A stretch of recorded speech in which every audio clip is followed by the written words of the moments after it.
جب پیارے نبی حضرت محمد صلی اللہ علیہ وسلم اس دنیا سے پردہ فرما گئے تو سارے انتظام مکمل کرنے کے بعد جب آپ کو قبر مبارک میں اتارا گیا تو پاس ہی مغیرہ بن شعبہ رضی اللہ عنہ کھڑے تھے۔ انہوں نے اپنے ہاتھ سے اپنی انگوٹھی اتاری اور اندر پھینک دی لحد میں، تو پھر پاس ہی حضرت علی رضی اللہ عنہ کھڑے تھے۔ وہ کہنے لگے، اے علی، میری انگوٹھی نیچے گر گئی ہے، اٹھا لوں؟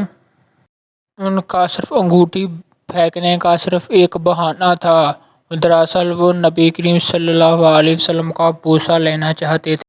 سب صحابہ رضی اللہ عنہ کھڑے تھے، کہا اٹھا لو، تو انہوں نے انگوٹھی کیا اٹھانی تھی تو نیچے جا کر اللہ تعالیٰ کے نبی کو لپٹ گئے اور داڑ داڑ رونے لگے۔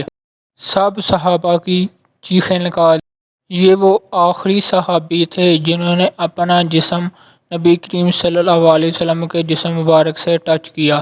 ویڈیو اچھی لگی چینل کو سبسکرائب